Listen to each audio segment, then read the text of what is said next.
Hey everyone, so I've braised my onions now, my half onion and the 2-inch of ginger. I cut it up. And now I'm gonna add in the garlic. So that's 2 cloves. It's about a teaspoon and a half of fresh garlic.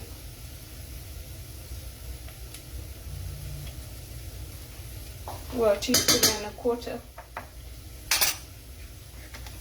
On the stove I'm keeping on low because I don't want the onions to start burning. I put in 1 clove over there. Cloves are pungent, so I'm not going to put in too much cloves. They warm up, they heat up the body. And this is my paprika. That's just a 1/4 teaspoon.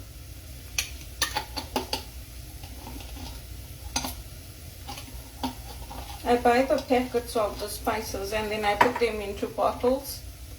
So, because then it stays fresh longer.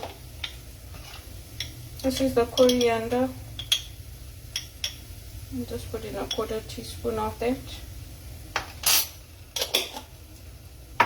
And then this is the turmeric. I have liquid turmeric as well that I keep in the fridge.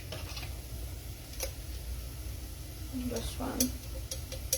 Turmeric is bitter, so you can't put too much. Otherwise it doesn't taste right.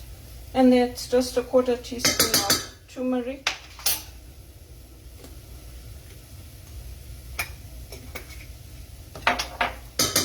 I'm going to wash this teaspoon for the salt.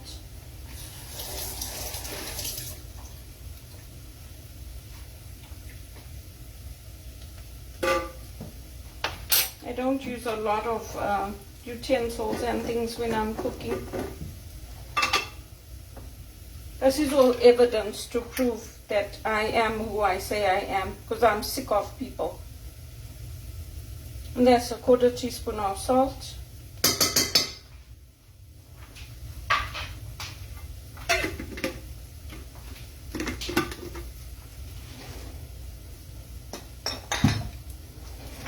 Put my spices back.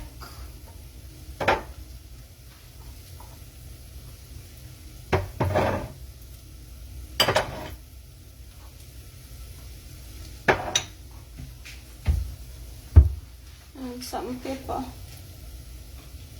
So what I did with my salt, I added the salt to my blessed salt to my normal salt. So it's all mixed up in there.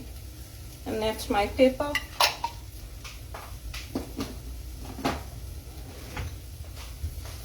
I'll just leave this to cook for a few moments.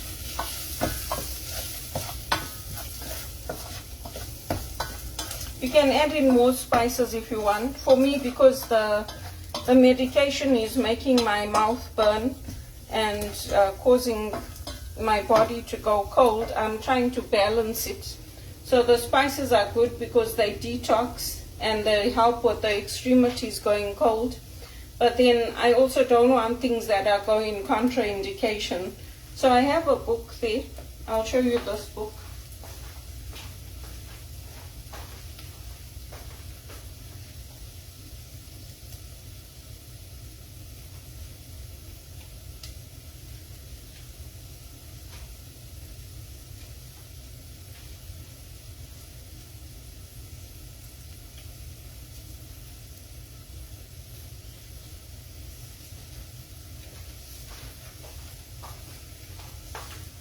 So this is a book I got a long time ago. Let's see if you can see. And it's called Healing Spices by Bharat Agarwal and Deborah Yost. So Bharat Agarwal, he has a PhD.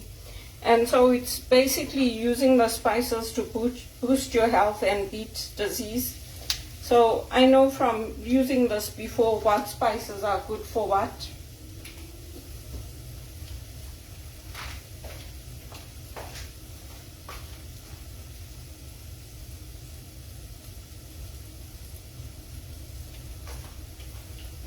And then this is my holy water. I'm supposed to keep it in glass, but I don't have glass to put it in, so they send it in plastic because then it won't break. They send it in the glass could break, and they just throw the packages. They don't care.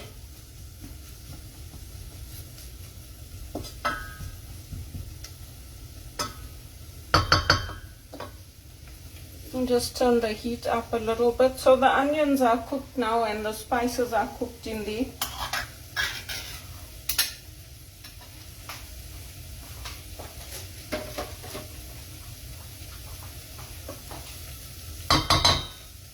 And then I'm just adding in the baked beans.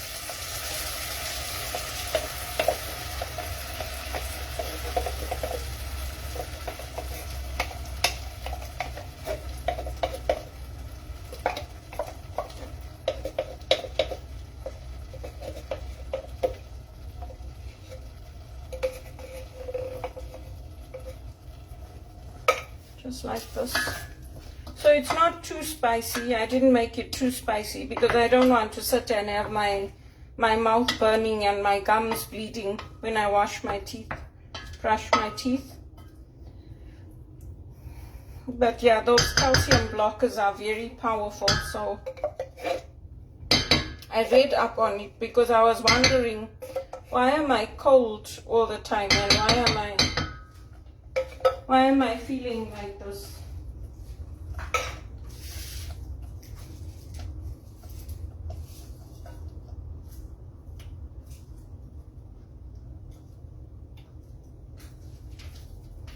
So here in Canada, we recycle all our tins and things like that.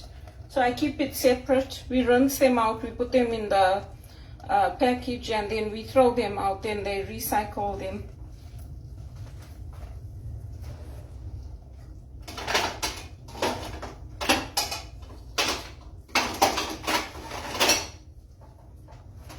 I think this is the lid.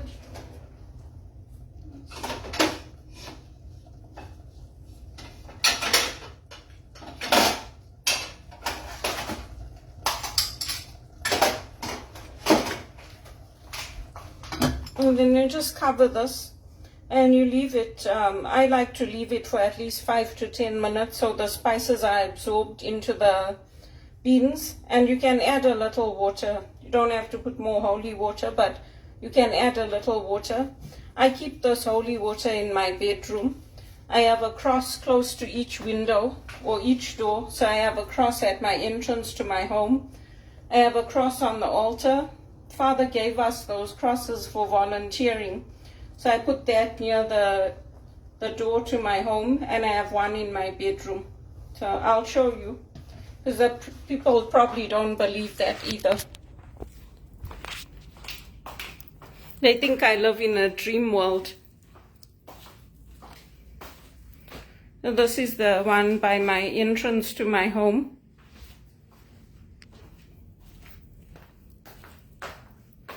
And this is where I eat. By my table I have the picture of Jesus, and this is where I eat. I lay the table here and I eat.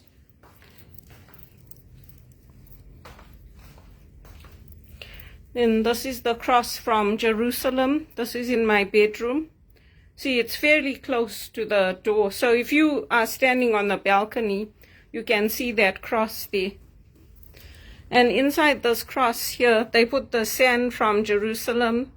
They put frankincense and myrrh and some of the soil from Jerusalem.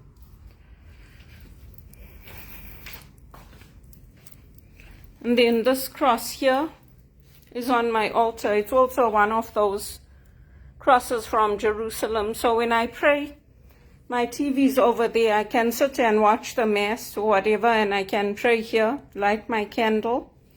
And then Father had given all the volunteers crosses to say thank you to us. So this is the cross. I put it here above the place where we change the filters for our air conditioning. And again, if you're standing on the balcony, you can see that cross. So I have crosses all over.